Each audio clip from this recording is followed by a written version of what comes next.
Morning Bell, the NFL Stock Exchange podcast. I'm Trevor Sikkema. That is Connor Rogers joining you guys on the brand new YouTube channel. If you guys are watching on the new YouTube channel, we appreciate you guys already subscribing. Dude, we had over 500 people subscribe to the channel before we even put an episode up, Connor.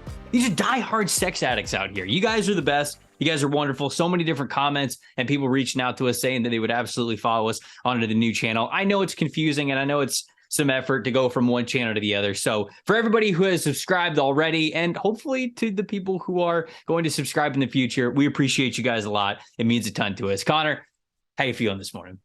Great, man. Great, man. It's awesome to see that kind of support, and nothing surprises me anymore with the addicts. They are just an unbelievably Truly loyal bunch. And for everybody that was a little confused on finding the channel, sorry about that as well. It was, it was there.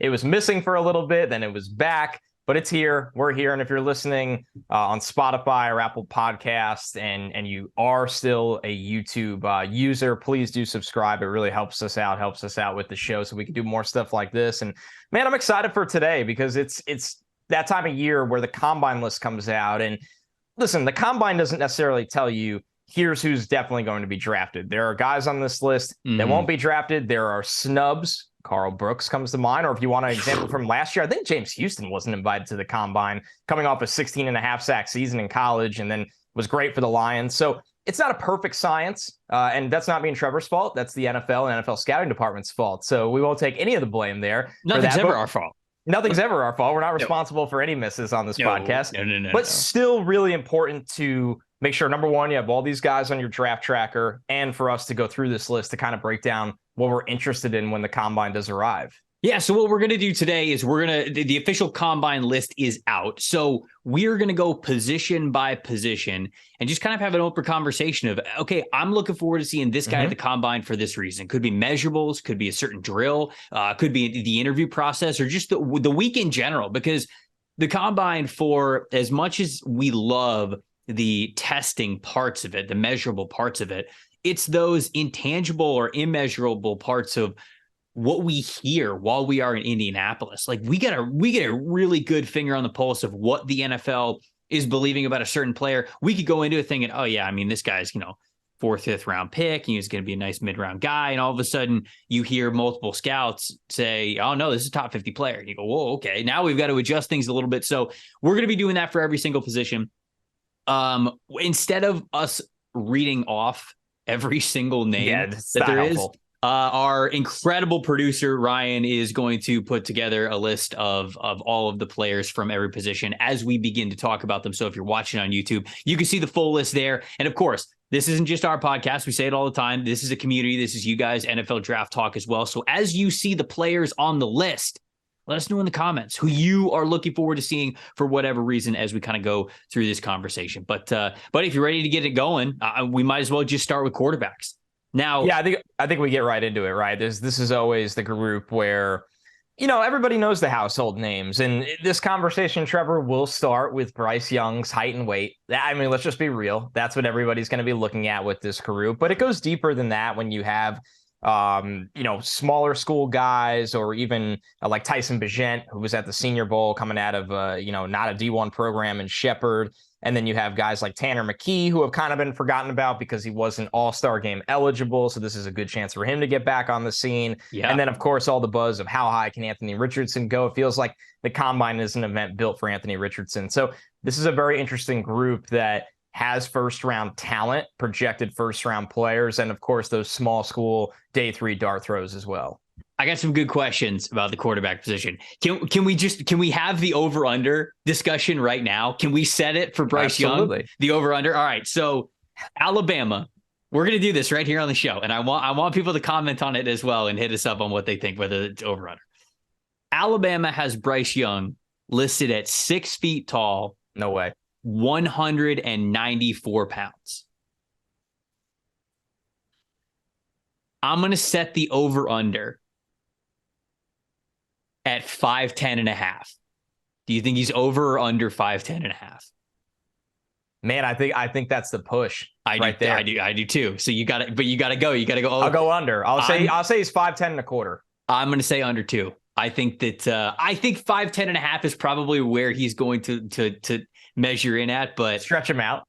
If anything, I think it's going to be lower. I think it's going to be under 5'10.5". So I'm going to go with under on that one. For the weight, I was just going to say over under 188. He'll get over that for the combine because it's amazing what you can do with your body when you eat pizza. When you eat pizza, when you're training for an event like this, and we know how dedicated of a guy he is, he'll get over that. What's more important to me, I know what he played at. So I don't really know if it means anything to me personally. If he comes like, yeah, great, you got your weight up for the combine. It's not. This is not a guy to me that's going to be consistently playing at 215. Okay, you know what he played at? Is it under 188? Yes. I think 1.8. Allegedly. I'm gonna say under. I think the combine. I think he comes in at like 186. He will not go number one overall if that happens. Have we ever seen that? I'm trying to think. Go to mock. What did Kyler come in at? I know he was heavier than that. Yeah, Kyler was definitely heavier than. And once again, I hate the throwing to Kyler, and I just did what I hate because nobody moves like Kyler Murray in terms of, and now he's hurt, so this is even dumber. But to protect himself, like Kyler, legitimately. Okay, the smallest quarterback. I didn't mean to cut you off. Sorry. It's okay. Pat White. Pat White is the 6th lightest quarterback, and he was 197 at the combine. Oh, wow. That surprises me. De'Aaron King was 196. Not a quarterback. Seneca Wallace was 196. Okay. And Seneca had a long career. And the lightest quarterback that Mock Draftable has in their database is 192 pounds. Joe Hamilton out of Georgia Tech in 2000. Joe Hamilton was 5'10", 192. That was the 0th and 0th percentile. I mean, Stetson Bennett's gonna. That's what. But that's what Bryce Young's gonna be, right? I think he gets to the 190s for the combine. But that's what Joe Hamilton is here. Joe Hamilton's at 192, and he's still in the 0th percentile. Yeah, Kyler was 207, by the way. Yeah, Kyler. That's fine.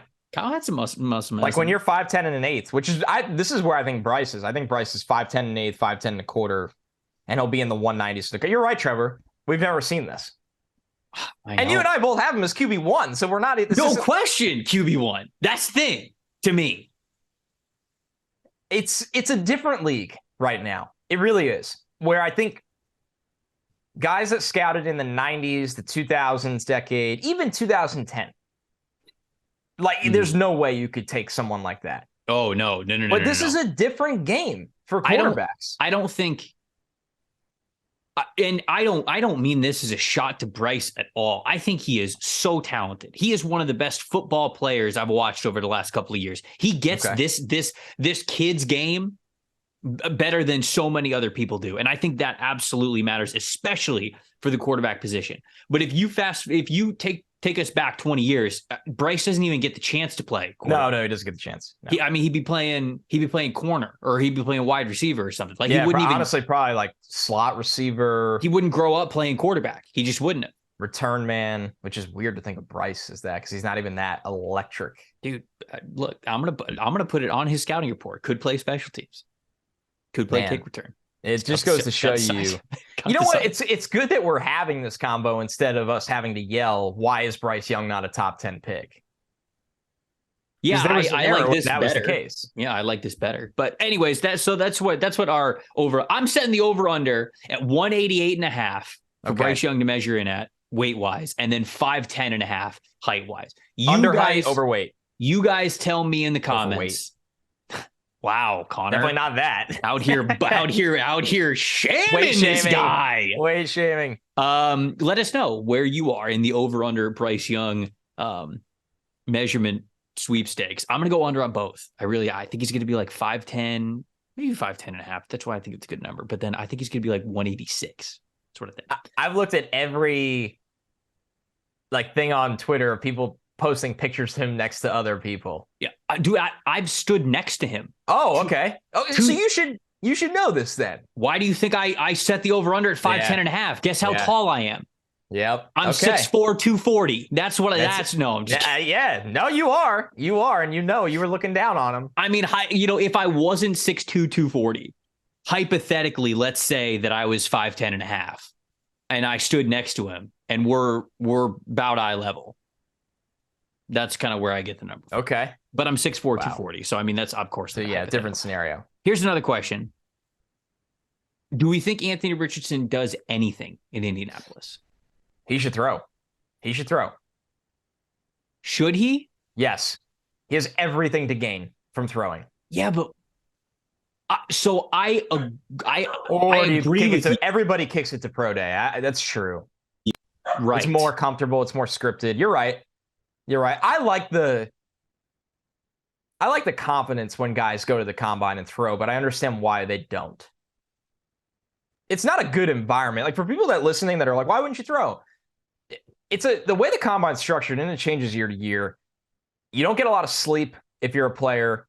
You're not well rested. You're tired. You're in unfamiliar territory.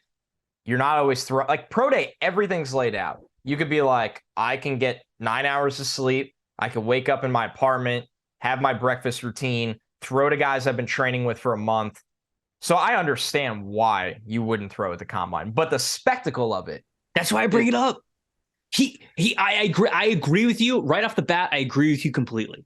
If he could go out there and just absolutely rope it straight to these wide receivers and almost look like the best quarterback who's out there throwing, that would do wonders for his stock.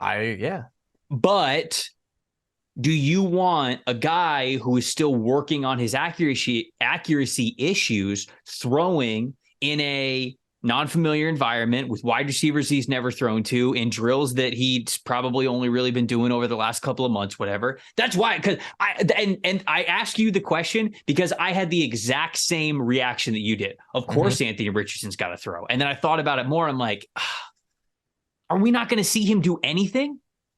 Because I mean, why would you run if everybody already thinks you're the fastest? I'm going to be this disappointed if he doesn't do anything, but I do think there's a chance he doesn't do anything. So say he comes in at 6'3" and a half, 227 pounds. Okay. Which is almost can co-host the pod. Almost can co-host. Those are actually down from his listed. He's listed 6'4", 232. So I'm lowering it just a smidge here, and that would still be great size. And runs a 4.5 at that weight and just throws the ball out of the arena. Mm-hmm. Dude, I don't know. I just think it's an event that Anthony Richardson should go own. There's no doubt that it would help him. I would run. I would jump. I would throw. I would bench if I was Anthony Richardson. I would bench. You imagine he would absolutely crush. He would demolish everyone. And then Trevor, for a full month, every single talk show would be, should Anthony Richardson go number 1 overall? All right. What do you think the bench press record is at the combine since 1999 for quarterbacks? 24? Close. It's 26. Who did it? Jason Boltus from Hartwick in 2009. Who are you? Yeah, who the hell is that? Who is this? Who the hell is that? Here's my question. How many quarterbacks have benched in combine history? I don't have that number off the top of my head. There's only 2 pages on Mock Draftable. Shoot. No, there's not. No, there's not. There's more. Oh. No, there's only one. One? Yep. There's only 1 page. 1, 2, 3, 4, 5, 6, 7, 8, 9, 10, 11, 12, 13, 14, 15, 16, 17, 18. Of course, Brady Quinn benched. Of course he did. And he did 24 reps. He killed it. Guy's out here like an actual tank. I need to. Jason Boltus. I need to see this. Yeah, I need to see him from Hartwick College. Oh, he's got the frosted tips in one of his pictures. No way. Oh, looks like he's a coach now. Oh, hell yeah. Yeah. I mean, you got to be. You got to be. Jason Boltus, our bench pressing king. I could see this guy throwing up some weight. So Anthony Richardson Yep. But I legitimately think he could challenge that record. I mean, if he trained for it, for sure. But like I don't think you want to do that to your rotator cuffs as a quarterback prospect. No, probably There's just not. no reason to do that. We spent way more time on quarterback than I thought we were going to. You have to. Yeah, I'm obviously I'm looking forward to hearing the talk on Will Levis, where the NFL really believes that he is. Hendon Hooker's kind of the same way, man. We heard that he was great in interviews over the Senior Bowl. I'd love to continue to hear what the update is on Hendon, how high he could possibly go. I mean, I'm thinking maybe back end of the day 2 right now for Hendon, which is I would not have thought before. Stetson Bennett, obviously somebody that I'd like to get some opinions on there. CJ Stroud's official measurables, all that. But yeah, so that's the quarterback position. You guys can let us know what guys you want. We're going to running back next. As I'm kind of looking at this running back list, obviously Tank Bigsby from Auburn is a big one for me because I had him as RB2 in the class when we did it on our early running back rankings. I feel like he is just a really good combination of size, speed, and strength. I mean, especially this past year, he looked a lot more balanced, and when he was running, that was an issue that I had with him the year prior. The talent was certainly there, the ability was there, but it felt like he was tripping and on the ground and just not getting yards after contact the way that I felt like he could have. Now we've got a really good measurable combination, and I want to just see how agile he is, how explosive he is, all that stuff. But another name that's really standing out to me is Zach Charbonnet from UCLA. Oh, right? Yeah. How fast are you? Let's quantify some athleticism here, because yeah, when you watch 6'2", 225 pounds Zach Charbonnet, and then you watch smaller Jahmyr Gibbs, they're not going to be the same kind of player. They're going to move at different speeds, but for the weight adjusted athleticism, I feel like Charbonnet's pretty dang good. So I'd love to put some numbers to it, see how we test. But those are 2 guys that I think could make some money, if you will, in Indianapolis by testing pretty well. My eyes are on Devon Achane, of course. I think he can run in the 4.2s. I really do. I just think this is a Dallas track star. If you go in the 4.2s, and he's had a good college career, it's not like he's this guy that's like, hey, if I run in the 4.2s, could go from a UDFA to a 4th rounder. I mean, he's somebody that I've said before, I think on this show, that I've seen some Javid Best in his game when I watch Achane, who unfortunately had his NFL career cut short, and then I think went to the Olympics after that, which is just, am I mixing it? No. Did he go to the Olympics? No, am I thinking of the Giants running back?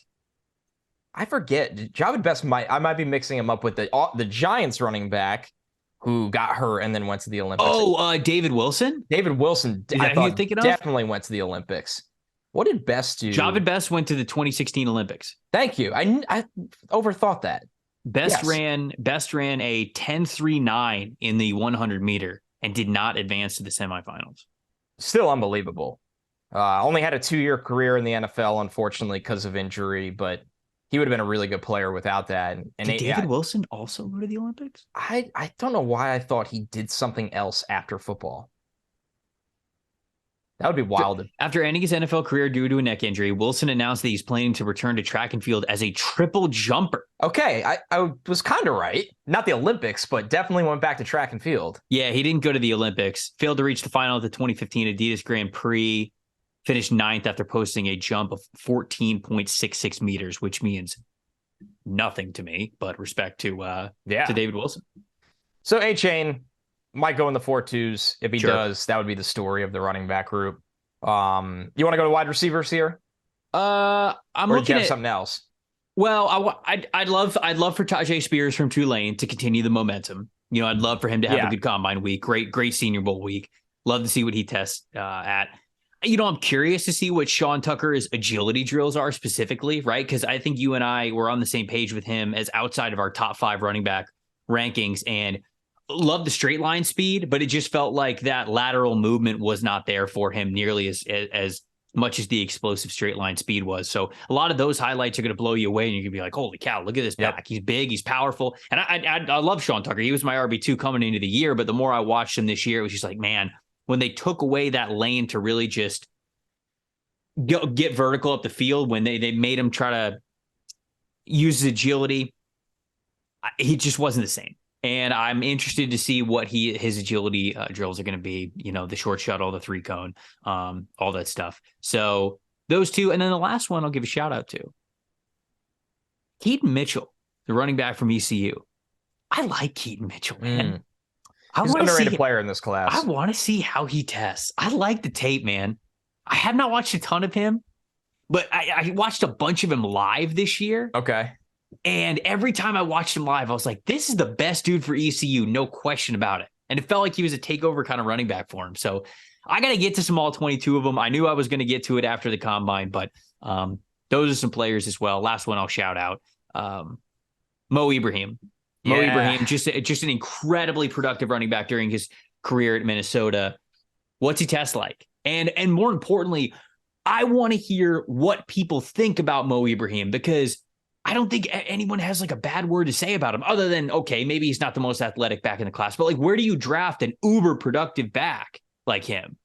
Yeah, and that's had the Achilles already. I don't know. I don't know what the majority of thoughts are for him, but incredibly productive career at Minnesota. So that's somebody who I'm looking forward to just getting some intel on for sure. But yeah, let's move on to wide receiver. Yeah, what do you got? Our post-combine running back preview will be very long. Like, we did the top 5, and I know the comments were filled with, how do you not mention this guy, this guy, this guy?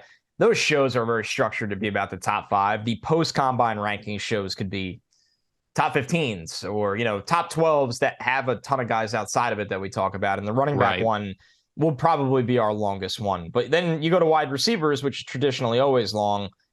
A lot of invites here, Trevor. Ton. Like a overwhelming amount. And this is a group that over the years, it's grown. How many wide receivers are drafted every single year? So last year it was 28. 2021 it was 34. 2020 it was 37. I would say that it's mid-high 30s every year. It just has kind of hit this mark where you get to 30 almost every year. Mm-hmm. Pretty much every year almost of this last decade, wide receivers just go. And that's a trend that, I mean, it's kind of changed. We were kind of hovering around like 27, 28. So this is a group that you always have to do all your homework on. And this one especially because, man, dividing this up is really, really difficult. A lot of this, there's 2 guys for me here that are, sure, they're obvious, but you have to talk about the obvious. Jackson Smith-Njigba, how he tests is going to be the big story, no matter what. But I think almost just as importantly, because there are significant questions about this guy across the board, Kayshon Boutte. I mean, we watched him over summer. I don't remember where either of us had him, but he mattered a lot over summer. Massive expectations, was in almost every single preseason round 1 mock draft, it felt like. Yep. And honestly, and I'm not saying this is all his fault, but just kind of fell on his face this year at LSU. He really didn't do anything to establish himself as a top 50 pick. I don't think, at first it felt like he wasn't going to the draft. I'd actually deleted him from my doc from early reports that he was going to transfer, and then he ends up in the draft. So now he's back on the scouting scene. I mean, this is a huge opportunity for him to get back on track. Those are the first 2 that come to my mind.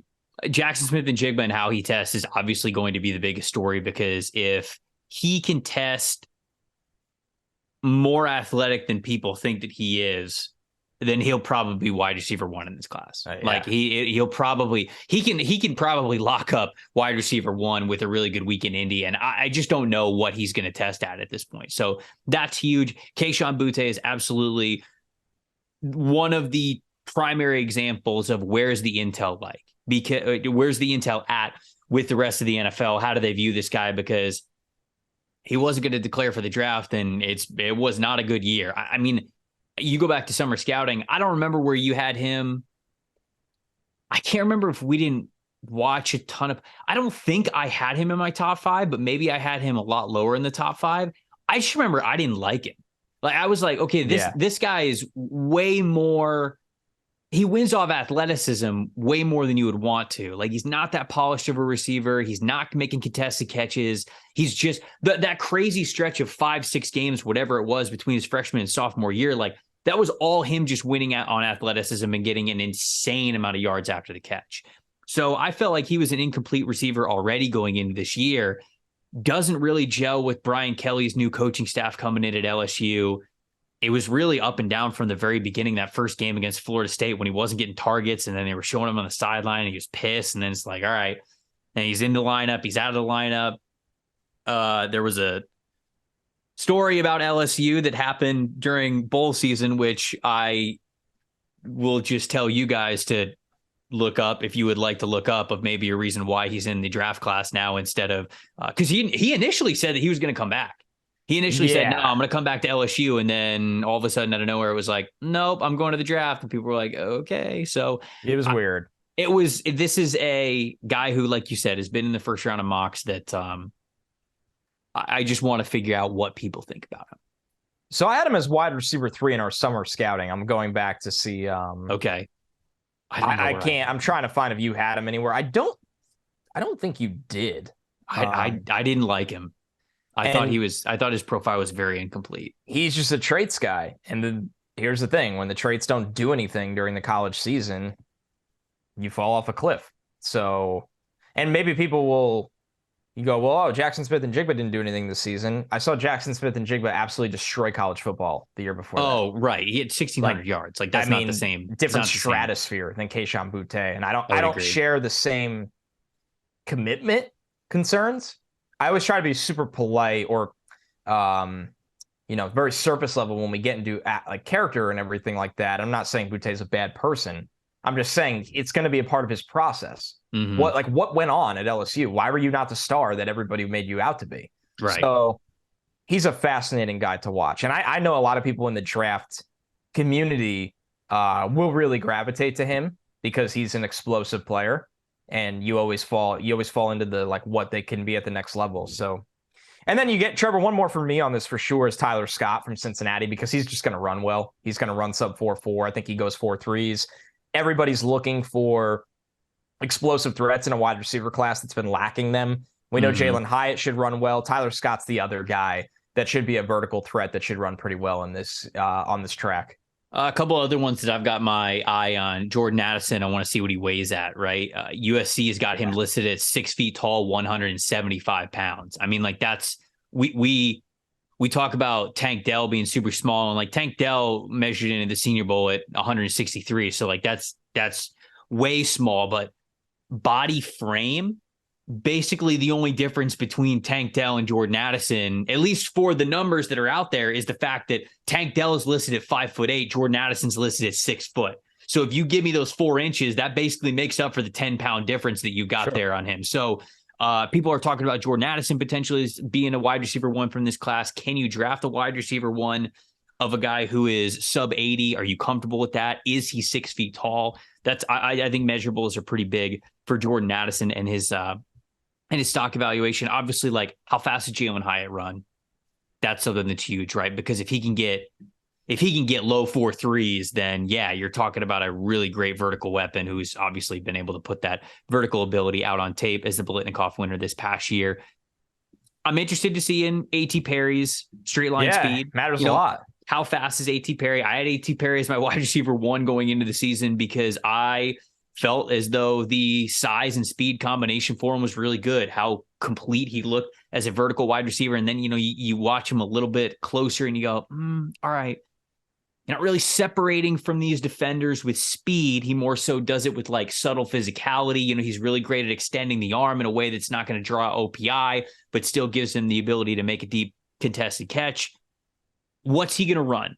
Because if he's got a really good time, then then I look at his tape and I go, okay, right, there's a lot there to like, so I'm hoping that happens. But Rashee Rice, another player who I think it's paramount how athletic he looks. Yes, his bread and butter anyway is contested catch, X receiver at the sideline ability kind of a guy. But if you could show a little bit more athleticism, maybe you can go even higher, because I know that he's got some big fans in this draft community. And then the final 2 that I'll just shout out, Parker Washington, my guy from Penn State. Would love for Parker Washington to have a great weekend because I really do like the tape. Smaller, about 5'11", but 215 pounds as a bigger, stronger slot receiver who can get you good yards after the catch. 90% contested catch percentage this past year, according to our database. So a guy that I really consistent hands catcher, somebody that I love how he approaches attacking the football when it's in the air. And then the last guy, Senior Bowl shout out,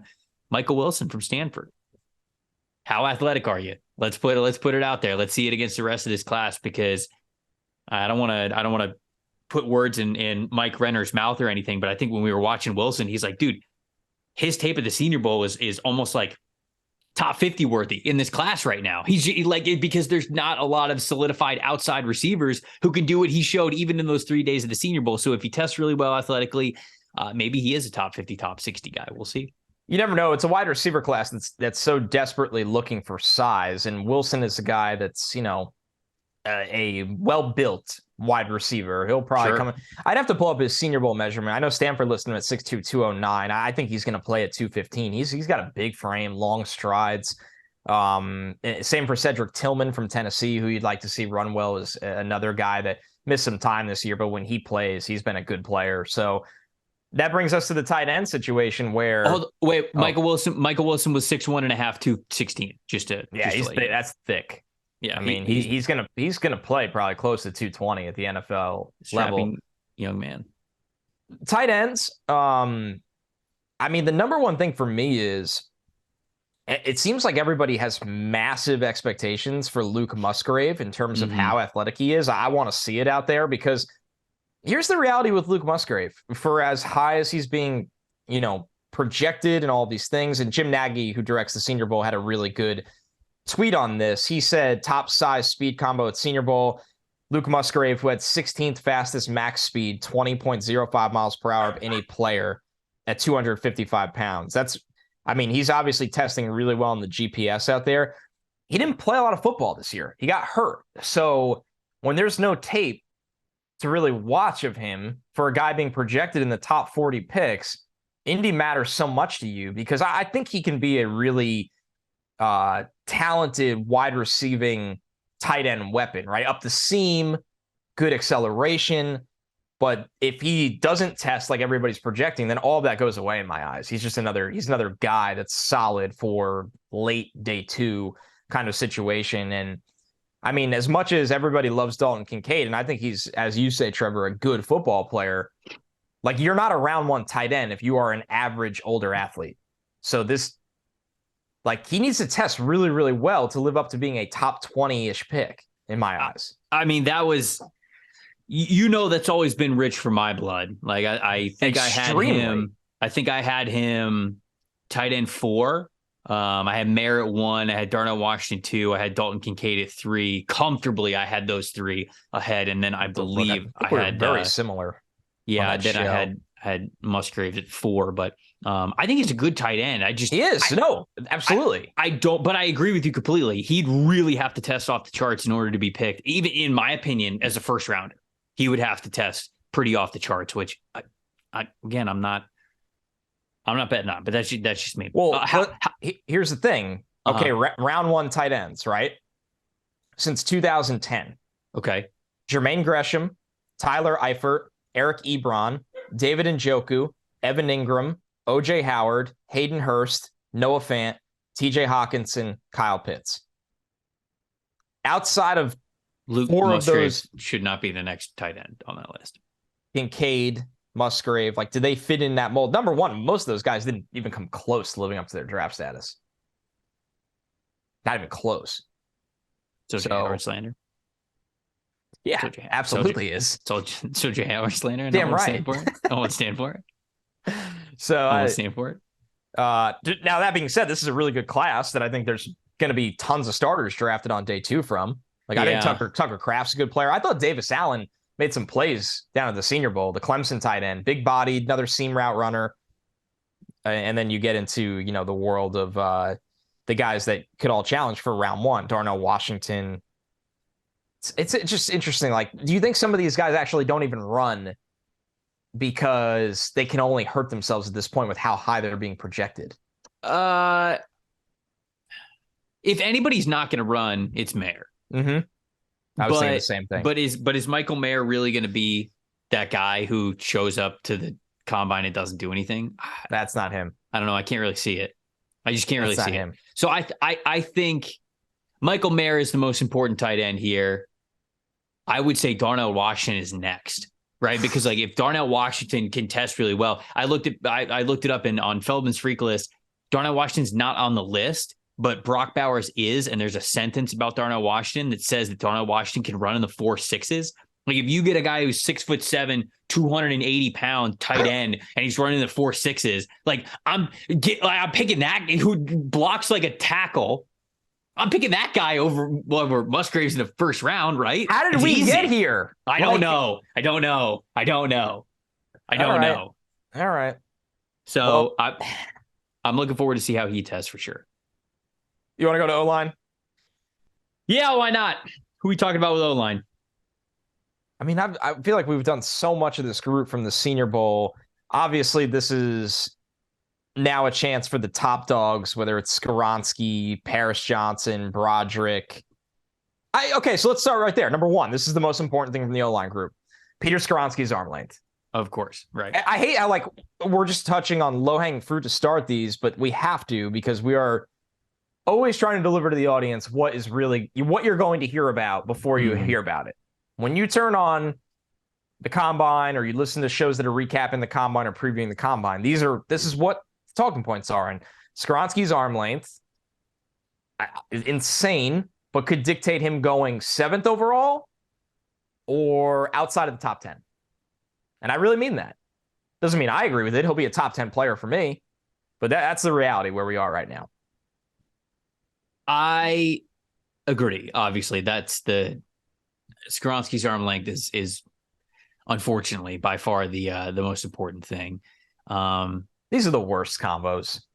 No, right? and we obviously won't spend a ton of time on O-line because O-line play is evaluated with pads on at an all 22 end zone angle, right? I mean, like that's how you're evaluating O-line play. You're not 100%. Evaluating O-line play at the combine, but what you are evaluating is the measurables part of it. So that is, a lot of people might listen to this part of the podcast and be like, oh, you guys are like nitpicking little things about O-line play. Just so you know, we don't think that's the most important part of it, but the takeaways from O-line is going to be about the measurables. I am also interested to see, and I noted this when we were down in Mobile at the Senior Bowl, but what is O'Cyrus Torrance's weight?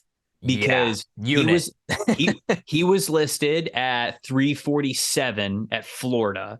I think he probably played, right around 350. I feel like that was his weight. And I did feel like he carried some unnecessary weight while he was at Florida.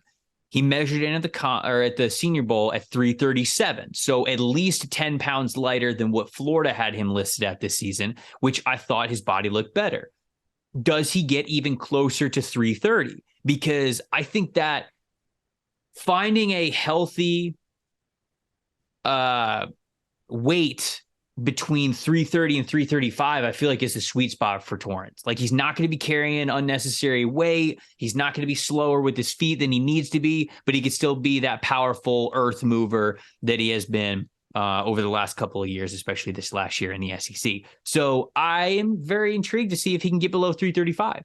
Like, is he really kind of taking that to heart, taking the weight to heart, the dieting to heart, and can he get between 330 and 335? Because I think that will also be big for him. So yeah, he's the rest of the guys on this list. Darnell Wright, we saw him at the Senior Bowl. DeJuan Jones, we saw him at the Senior Bowl.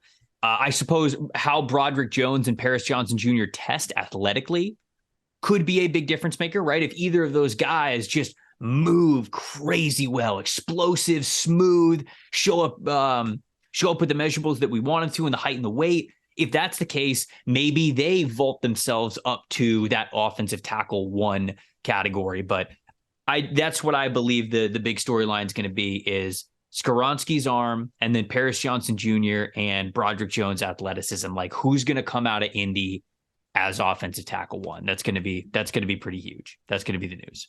It's going to be massive. I think that right now it feels like Paris is in line for that. I still think Skoronski has the higher floor.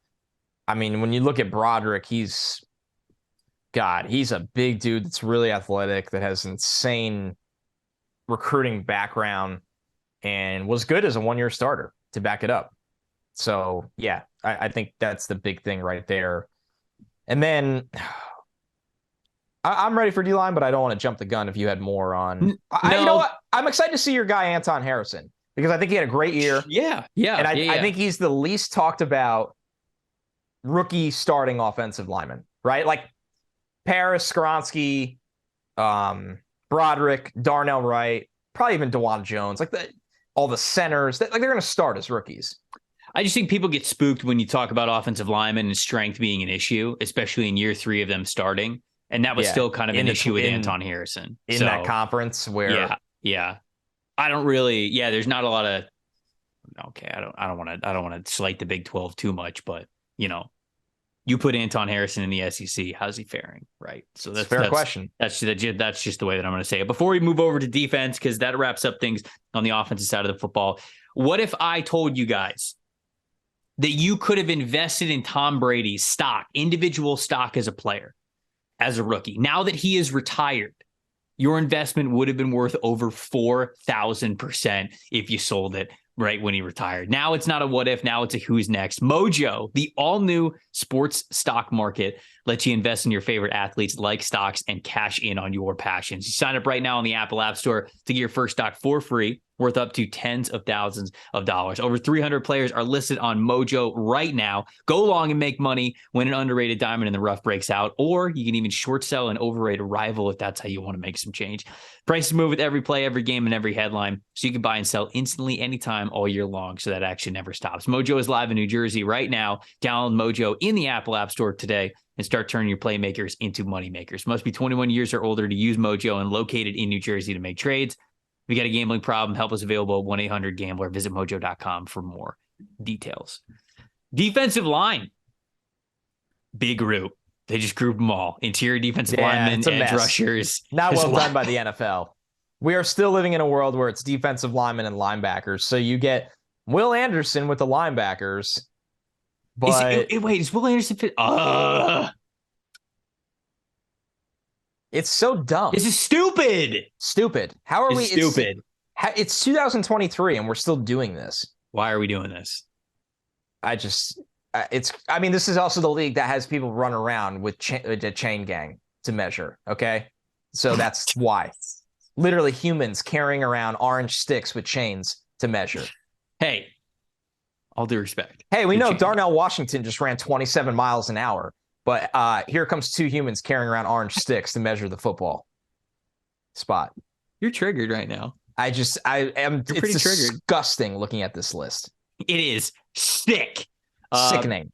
The most important to me. Send it home. Tyree Wilson, right? Oh, okay. Not where I was going, but I like it. Who'd you think it was going to be? Who'd you think it was going to say? Cansey. Oh, sure. Yeah. I mean, he might be 5'10". Not that I care. He genuinely might be 5'10". What's Pittsburgh got him listed at? 6 feet. What is it? 6 feet, 280? Yeah. They got him listed at 6 feet, 280. Oh no, Connor. Oh no. They couldn't list him 6'1", so we're like, he's 6 feet tall. All right, so the over-under on Kalijah Cansey, the defensive tackle, is the same as Bryce Young. Oh my god. Man, he's so freaking good though. And I like both of them. Love him. What a strange class this is. No, that's obviously big. There's only. Let me look up mock draftable. Let's go to. With Kalijah, I feel like your brain kind of gravitates towards to like Grady Jarrett, but Grady Jarrett was 6'1", 304. I don't think. Who do you think the smallest defensive tackle has been at the combine over the last? I should know this. Over the last 24 years. Can I guess the height? You can guess the height. I think the height's like 5'9.5". It is O'Brien. Who is this? O'Brien Goodson. Oh, wait, from last year's class? I don't remember this player. He was from, where's the school? Memphis. He was 5'10" and 1/4. And he was 276 pounds. He's not in the NFL. The next smallest player is a handful, which are tied for 6 feet even. Oh, so this is like Kalijah Cansey's going in like 3% tile.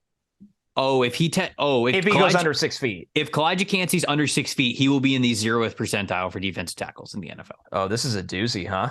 Yeah, it's tough. And now hopefully Pittsburgh is just not up to date on the listing, and he actually is like 6'1.5". Or once again, I don't personally care that much, but what would 6'1.5" be? 6'1.5" would be the second percentile. Nice. Oh, Love, boy. love to bet on outliers, baby. Yeah, we are becoming the outlier pod, which is No, I don't want to be that. Don't no, you dare. I We're not am that. I We're am not that. a stickler of not making a habit of that. I know, but this All right, class is hopefully he's just six kind of feet tough. tall. Yeah, okay, here's the question. Mm-hmm. Do you think he translates on the edge in situational packages? I think he can do it. I mean, yeah, it's situational packages, but But the question is that worth a first round pick? And he's probably not. no, He's probably a second round guy. He's only worth a first round pick if you're playing him at 3 technique and you think he can win at 3 technique. Yeah, and then Zach Martin gets his hands on you, and Tony Pollard runs for 900 yards through the A gap, and you're like, wait, why do we do this? In one play, even. In one play, he's just running through all of Dallas, Texas. Yeah. Okay. Yeah, that one's tough. That's tough.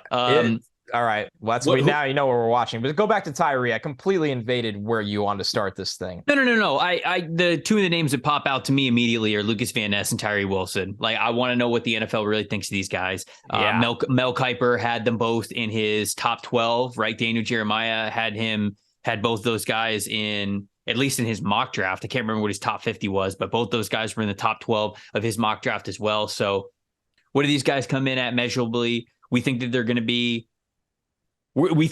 to really stand out in that regard. And so you obviously want to just make sure that's a fact. Tyree Wilson, the entire scouting report around him is how big, how tall, how long he is. So does he have that insane wingspan that everybody talks about, the mid 80s, upper 80s wingspan? Lucas Van Ness, I'd like to see how explosive he is, man. That's what I really want to see, because I think that shows up on tape in his best reps. Can you count on that being something that is I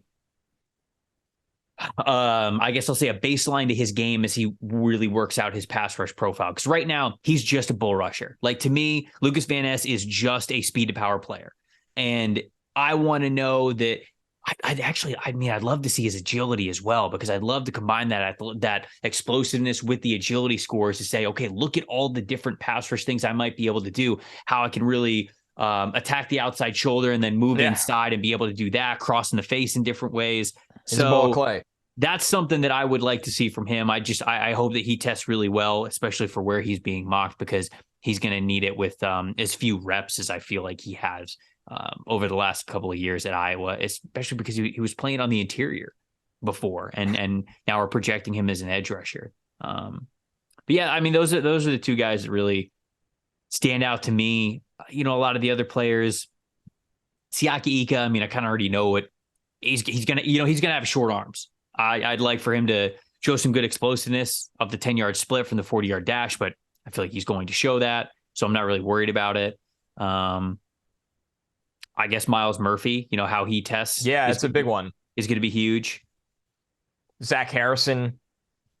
Yeah. Who didn't get, who wasn't at the Senior Bowl. Need to see the measurables. Need to see the measurables there. One more, Trevor, to complain about how this is formatted.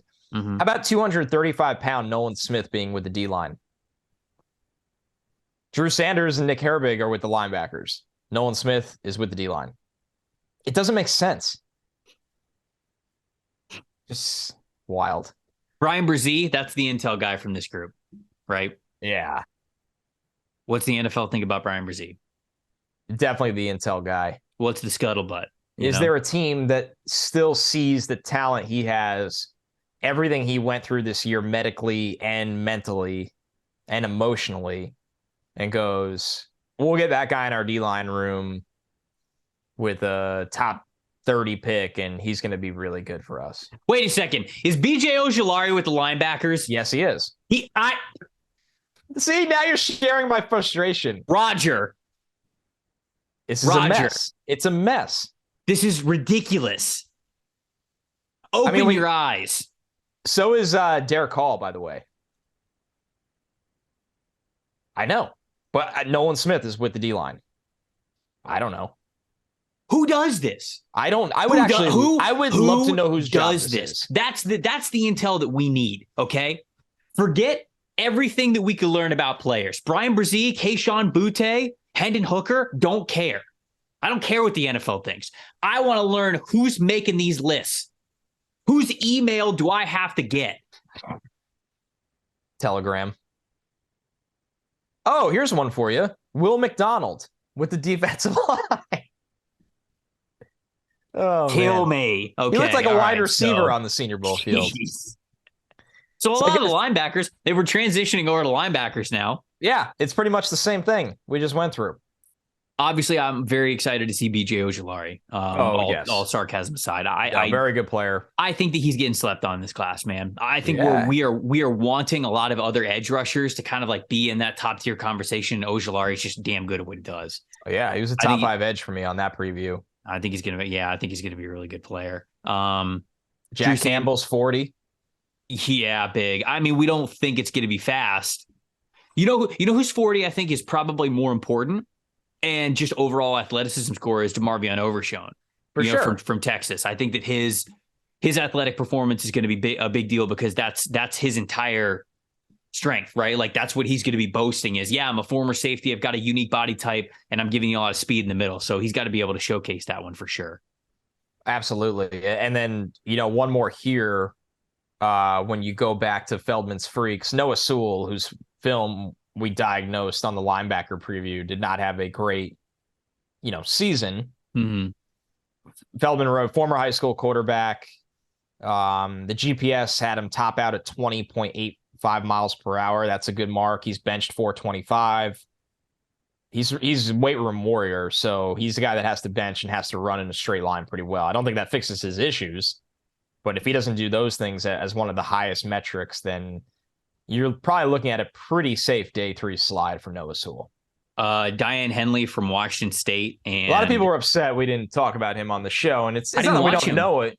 It's just that's going to be the full linebacker preview. Yeah, I didn't get to watch enough of him yet. Obviously, like I saw a little bit of him at the Senior Bowl. I know Mike Renner loved him, so I got to watch him for sure. But him and then Dorian Williams from Tulane, those are two guys who would love to see how they test. Because again, if you could stand out as an athlete in this linebacker class, I think you're going to make it, especially if you have like that true linebacker role, like we talked about in the episode, like being able to be a true off ball, not this like hybrid. Okay, what are we doing with you? How are we masking some of your weaknesses? All that kinds of stuff. I think those guys could definitely earn some money for themselves. Last group, defensive backs.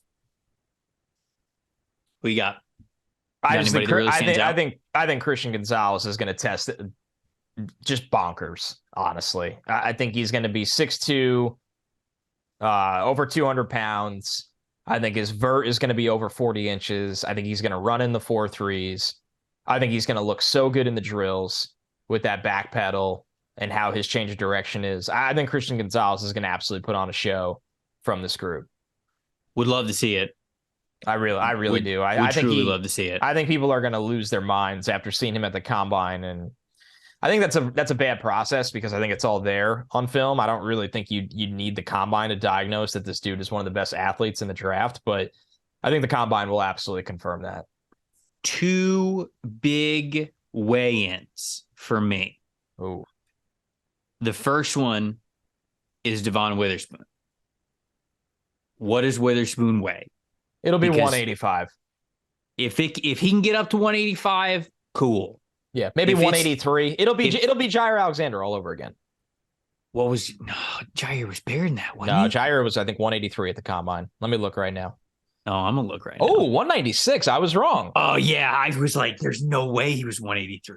That's crazy because he didn't play close to that at Louisville. No way. No, yeah, but he's more filled out. I'm telling you, look at Devon Witherspoon. Now, we love Devon Witherspoon. Love the tape. Incredible player. No, he's playing. Looks like he's playing at 180. No doubt. If you look at him again, the wrists, the calves, the ankles, like he's just smaller. He just doesn't carry a lot of weight in those areas of his body. You look at his shoulders, and his shoulders are pretty big, and his shoulders are broad. I think his chest is pretty broad. Like so I think the build there is where he carries a lot of his weight, which is fine, but he's just not going to be somebody who's going to get regularly above 190, 195.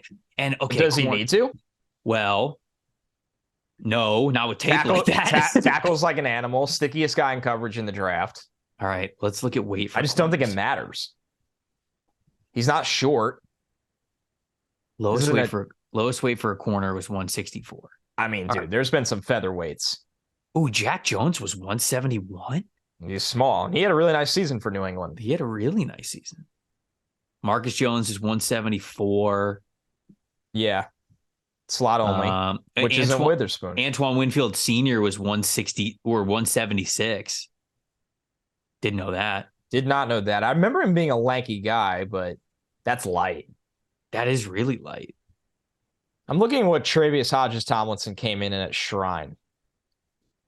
His height is small, but Isn't he 5'7"? He's pretty thick. Yeah. Okay. He was. I mean, he's a slot or a safety then, like a third safety, not like a base package safety. And he's got good tape. He can't play you can't play him on the outside. No, he wasn't I don't have the Shrine measurement in front of me. I'm an idiot. I'll get it in a second. He was 5'7" and 5'8", 175, Trevor. He was only 175? I'm a little surprised by that too. The other one's Emmanuel Forbes, right? How much does Emmanuel Forbes weigh? Because I've seen Emmanuel Forbes mocked the back end of the first round, and he is very slender. He's just a small dude. He's a string bean. No, he's tall though. He is tall, and like part of it goes in the build. I get that, but still, man, if you're that slender, you just don't have a lot of weight on you. You know, I don't want you. What am I supposed to do? Hey, go guard DK Metcalf. No, like you can't. Like there's all of a sudden matchups that you become a major mismatch for if you don't have that strength profile on. Remember what I said to you too. When you watch his tape, they try to screen him to death. They're like, hey, buddy, get off this blocker and come down and make a tackle. They just keep doing it to him. Yeah, he's a feisty dude, but yeah, he's going to be tested that way. Clark Phillips. You know, what is he going to come in at height-wise? Because he's one of the best corners in this draft, but he's just a shorter kind of guy. You know who a guy who is just not really talked about it anymore, who was? Eli Ricks. Well, I mean, totally fell off the face of the earth. Thank you for bringing up my CB1 during summer scouting. I did not remember that. Yeah, of course you did. I had him as a top 25 player. So listen, egg on the face here. No, so he is obviously a big one. Eli Ricks is obviously a big one. Brandon Joseph from Notre Dame. Remember, like a year and a half ago, we were all talking about Brandon Joseph's apparently like a top 50 pick.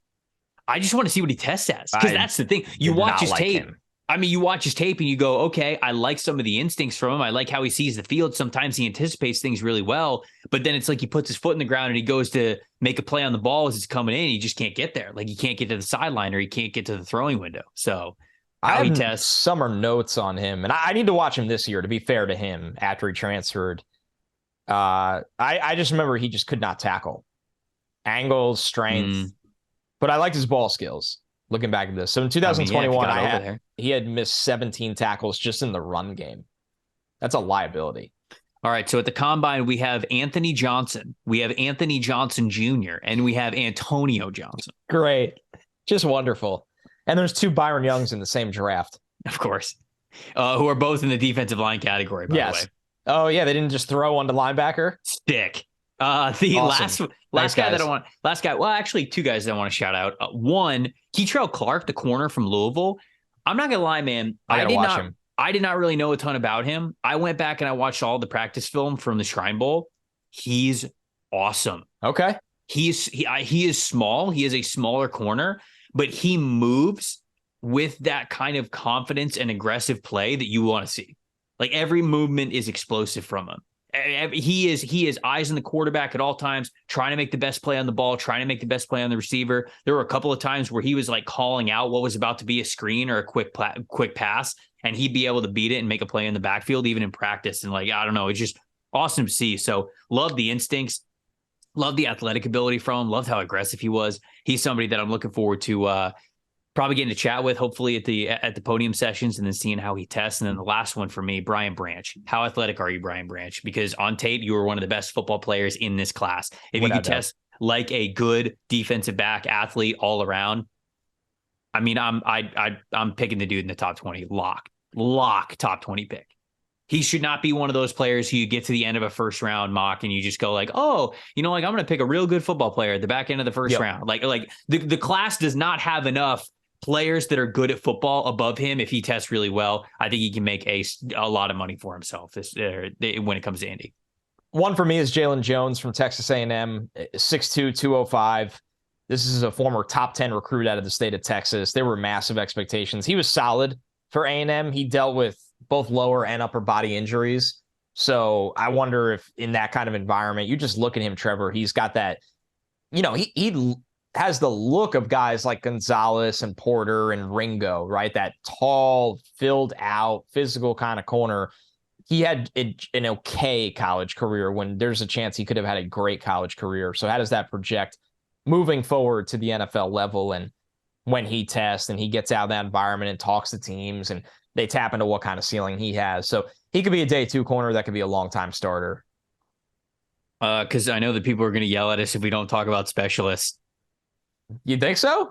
The only specialist that I really know here is Michael Turk because he's related to Matt Turk. Yeah, it's his uncle, right? Yeah, that's it. That's all I got. I always liked when BT Potter came out to kick for Clemson. I don't know why. I felt like he was there for 9 years. He was there for 5. It's such a funny name.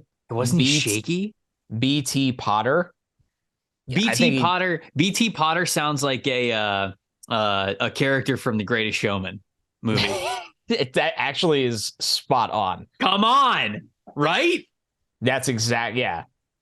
BT Potter, one of the most prolific kickers in Clemson, ACC, and NCAA history is what his bio says. 75.3% though. That's not very good. Prolific though. College bios. You got to remember, he's prolific. Whoever writes these college bios, I want them to do our descriptions for the show. Please do. The most unbelievable podcast ever recorded when discussing the NFL Combine as prolific hosts Trevor Sikkema and Connor Rogers. I'm gonna throw the word prolific into the bio, and if people don't make it to the very end of the podcast, they're gonna think we are absolutely self-centered AF. Assholes. Yeah, yes, absolutely. I mean, which we are, but Yeah, I don't know enough about the specialist class yet. I know Turk had a really good college career. That's pretty much it. Oh, Alex Ward he's a long snapper that will be drafted, like in the 5th or 6th round. That kind of long snapper. Could have came out last year. Decided to stay. Was at the Senior Bowl. Here's your long snapper take from me is that he's one of the better ones to come out of the draft in a while. All right, there we go. That is your official Combine preview going through all of the invited players. Let us know what you guys think. Let us know what you think of our takes of the players that we discussed here on this podcast. And let us know some players that you might be looking for that we did not touch on, no matter what the group, no matter what the reason, whether it's measurables, athletic testing, interviews, whatever it is. Let us know who you were looking forward to seeing in Indianapolis this year. Once again, shout out to everybody who subscribed to the new channel. We love you guys. Thank you so much for moving over with us. If you see somebody on Twitter or you're talking to a friend that used to listen to the podcast over on the main PFF channel, and they're like, yeah, I don't know where NFL Stock Exchange went. Rest in peace. That's it. They cut us. The beautiful always die young. No, but point them in this direction. We would, of course, love for this community to be as big as it could possibly be. That's when the NFL draft is the most fun, when we get to share the opinions with you guys. So pop off in the comments. That's, I think, the best way to keep growing the channel, to keep getting in contact with us. If you guys are listening just on audio, of course, you can still hit us up on Twitter at Tampa Bay Trey, at Connor J. Rogers. You can hit us up on Instagram as well. I had a ton of you doing that recently, which I love, man. I love hearing back from everybody. Sometimes I'm not nearly as timely as I wish I was with checking Instagram, but sometimes I'm never timely. But we do. We enjoy reading everything. And so however you guys reach out to us, we really appreciate it. So just tell your friends, youtube.com/@ NFL Stock Exchange. That is where you can still find the handle. Connor, got anything else before we get out of here? No, I think this was a good kind of our Combine preview. We will still preview the Combine with more we're gonna Stock do Exchange-ish, predictions. Like remember last year we did the draft? Yeah, we're gonna do the draft. Exactly. We're gonna do the draft again, which was awesome. Like who's gonna be? So if you guys didn't listen to it, last year we were new at the time. We draft against each other live on the show. Who's going to be the fastest D lineman? Who's going to bench the most? Who's going to have the best 3-cone? Like all this for every single position group, and it's a really fun way to preview the combine. So we're definitely doing that. Now, when you get to that episode, you already had your what are the questions of the NFL Combine? Yeah. Like why are D line and linebackers the way they are? For the last time on this show, I will say we don't know. They can't keep getting away with this. Someone, please. I'm begging you. I might write a handwritten letter to the NFL office and just keep sending it until I get an answer. Like Andy Dufresne and Shawshank, when he keeps asking for books for the library, and then like 9 months later, they're like, "Sir, please stop writing us. We don't know what you're talking about." All right, that's enough. I'm gonna title the letter Big Raj. So it's gonna be Big Raj, comma. I hope this email finds you horribly, as the combine list did me when I saw that Will Anderson was listed with the linebackers. But Nolan Smith is with the D-line. Please write back. Make it make sense. Appreciate you guys listening to the show. I'm Trevor Sikkema. That's Connor Rogers. This has been the NFL Stock Exchange Podcast. We'll see you guys next time.